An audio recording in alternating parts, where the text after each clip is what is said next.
where the bone appears to have slipped forward a little bit. So instead of being nicely curved in this area, this bone is sort of slipped forward. This morning, back pain is no justification for murder, but it is one piece of information swirling around the background of Luigi Mangione, the man behind bars accused of killing healthcare CEO Brian Thompson. Mangione claimed in handwritten notes he was suffering from a back injury. CNN's chief medical correspondent Dr. Sanjay Gupta has some of the details in what he's talking about. So the condition that we're talking about here is something known as spondylolisthesis. Big word, basically means that two of the bones in the spine are sort of slipping a little bit one on top of the other.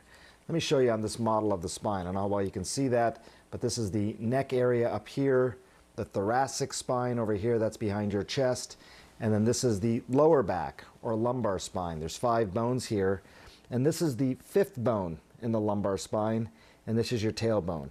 And it's in this area that we're sort of talking about where the bone appears to have slipped forward a little bit. So instead of being nicely curved in this area, this bone is sort of slipped forward. And that's spondylolisthesis.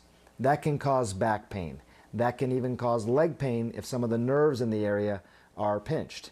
So that is a sort of condition that we're talking about. Back pain in and of itself is pretty common. I mean, 60 million people or so have episodes of back pain in the United States alone. There's billions of dollars in costs associated with back pain, both in terms of the treatment, operations, but also all the days off of work that are lost as a result of back pain.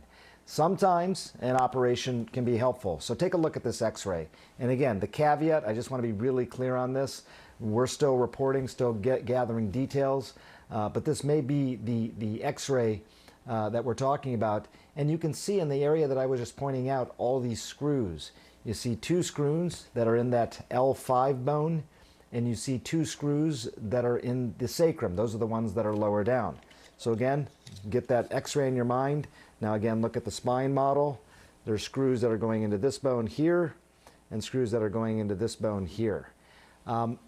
We don't know much more than that. We don't know how effective the operation was. We're only having that one lateral, that one side projection of the spine, so we can't even tell how well those screws have really been placed, although there's some concern about that. But that is as much as we can tell right now. Spondylolisthesis associated with back pain, sometimes associated with leg pain as well, and that x-ray, an example of an operation to try and address that.